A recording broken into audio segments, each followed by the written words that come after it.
Hello, my pretties. It's the Queen of Lions here. Now, today you are watching episode 163 of Shadows and Pretties. Today, I am going to be doing the Scorpion King. This one is pretty much a prequel to the Mummy movies, mainly The Mummy Returns, but well, it's adapted from it. And this stars Dwayne Johnson, who is Mafios, who's the Scorpion King. This movie came out in 2002, which this movie is pretty much turning 20 years old, as it was released on April 19th, 2002. So what better way to honor its 20th anniversary by doing a Shadows and Pretties episode on me reviewing this movie called The Scorpion King. Now, this stars The Rock, also known as Dwayne Johnson. And I mean, I love Dwayne Johnson in these movies. They're epic and amazing. It's basically a prequel and spin-off of the Mummy franchise. So, of course, there is like a film series called The Scorpion King. Now, this basically takes place 5,000 years before the events of The Mummy and The Mummy Returns, revealing signs of Matthias and his rise of power as a legendary hero, the Scorpion King. The name is referenced in the historical king of Protodestic period of Egypt, called or also known as King Scorpion. So, with those who haven't seen the movie, I recommend watching this movie if you haven't, because it's got Dwayne Johnson in there, who plays as the Scorpion King. So, the plot begins with before the time of the pyramids, a horde of warriors from the east, led by Memon, invades and conquers the local tribes, and only a few which survive. Matthias, a half brother of Jessup, and their friend Rama are the only free true remaining Akkadians, who hired by King Pharaoh as frees the tribe to kill Memmon's sorcerer for the 20 blood rubies. The Akkadians sneak into Memmon's camp only to grapple with the guards due to having been warned by King Pharaoh's son. Tankmate having pledged his alliance and allegiance to Memon and has killed his father as proof of his betrayal.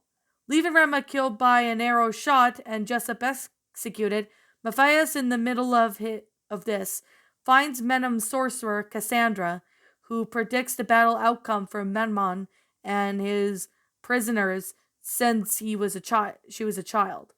So at the end of the conflict, Memon buries Matthias in the desert to be devoured by fire ants at dawn. Matthias escapes with the help of a horse thief, Eprid, and desires to finish his mission and avenge his brother. So Matthias then seeks into the Memon stronghold, Gomorrah, and enters the Memmon's palace to help with the street urchin. So Memmon's sympathetic court magician, Pelos, directs Matthias to the courtyard where Memon is training. Matthias then tries to shoot Memon from the watchtower, but instead saves the street urchin from having his hands cut off by a tank mark under the suspicion of thief and barely escapes Gorenna. Abducting Cassandra along the way, Memon then sends his right-hand man, Forak, and a group of guards to kill Matthias and retrieve Cassandra. Matthias then slays them all under a cover of a snow sandstorm. I don't know why I said snow, but I do apologize for that. And in a cave, help is by Cassandra, saving Matthias from being a poisonous arrow being shot through her magic. Matthias, Epred, and Cassandra run into Philos, who escaped the Gomorrah and is perfected by an explosive powder.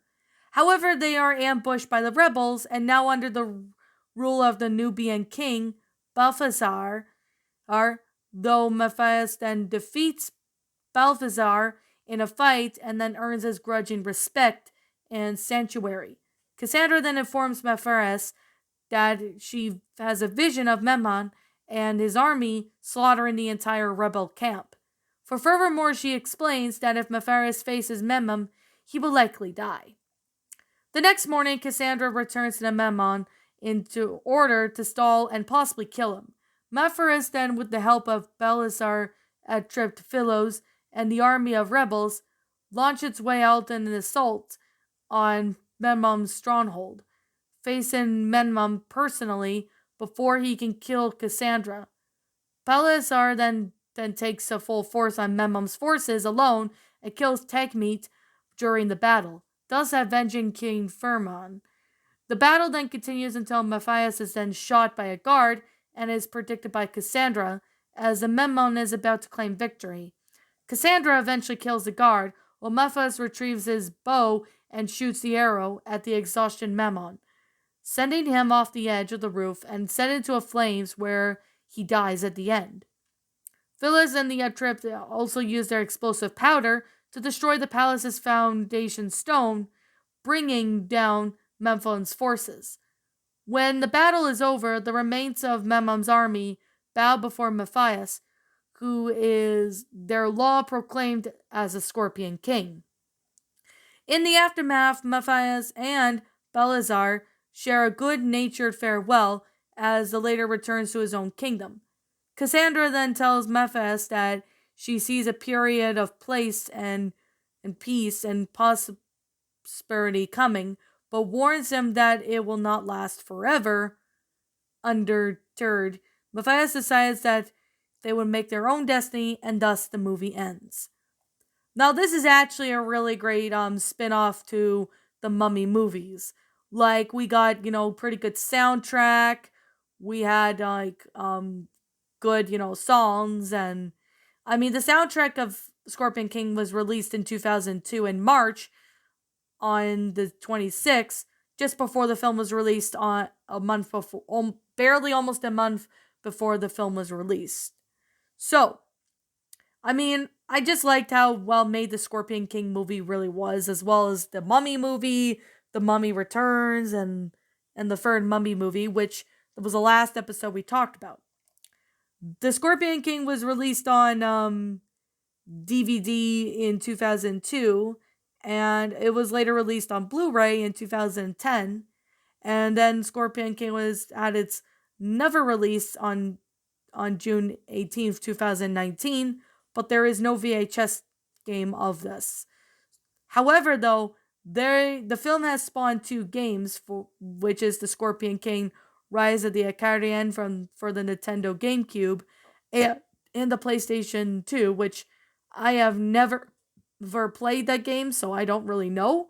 But it serves as a prequel to the film's events, and the sequel Scorpion King Sword of Osiris for the Game Boy Advance, which is when Cassandra is abducted by the ruthless sorcerer Mentu and his lackey, which is not Isis, and the witch Isis, not to be confused with the Queen Isis from the film, prompted King Matthias to undergo a quest to uncover the legendary Sword of Osiris and use it to defeat Mentu, and Isis wants all of the rescues of Cassandra. Eventually, the film did pretty good in, box office and all that, with some flaws in here and there. Although, following the film's release of Scorpion King, they were plans to have, they did have plans to have a sequel with Dwayne Johnson returning as the Scorpion King to go up against the villain Sergeant, but these plans eventually fell through and the project was shelved. However, a direct-to-video prequel called The Scorpion King 2 Rise of a Warrior was released in 2008 with Michael Coupon as Matthias instead of, Dwayne Johnson, and Randy Coulter as the Sergeant.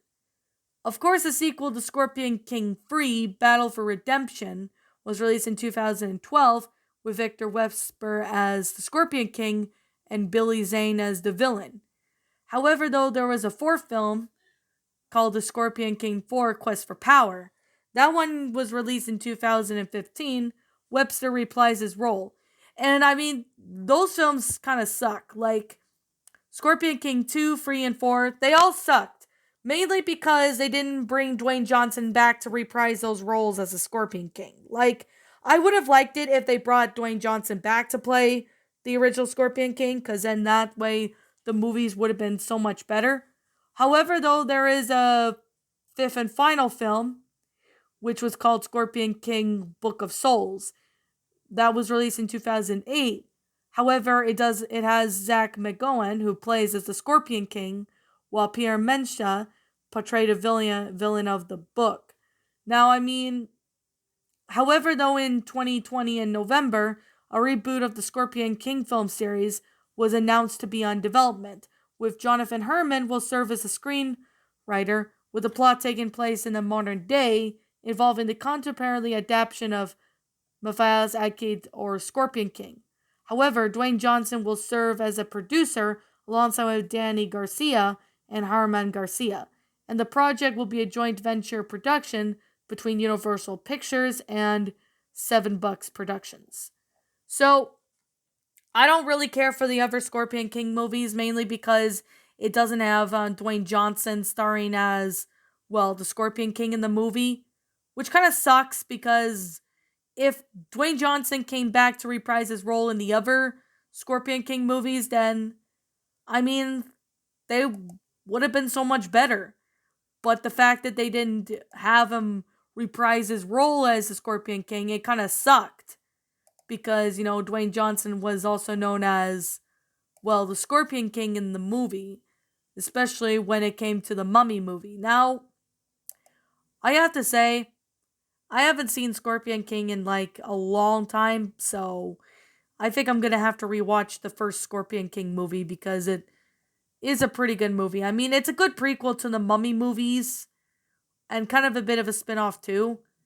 But I mean, it's a really beautifully well-made story, especially with the whole concept. I like the first movie. I mean, it was a pretty good movie. I saw it when I was a kid and I honestly thought it was neat, and it's still a good movie for how well made it is, especially it takes place like 5,000 years ago. So with that being said, you guys could feel free to state your opinion. Like if you like the Scorpion King movie, that's cool. If you don't like Scorpion King, that's understandable. If you like the sequels, that's perfectly fine. I respect your opinion. And if you don't like the Scorpion King sequels, that's perfectly fine. You are all free to state your own opinion in the comments below because I like to hear what you guys think. So, what did you guys think about the Scorpion King movie? Did you like it? Did you not? Also, what we have done person to help make the movie a lot better? Feel free to state and leave me what your thoughts are down in the comments below because I want to hear from you. And as always, I'm the Queen of Lions. Thank you so much for watching today's episode. If you're new to this channel, be sure to like, comment, subscribe, ring the bell for notifications to when I upload. That way you guys will not miss an upload. And as always, I'll be seeing you all in the next video. Peace out.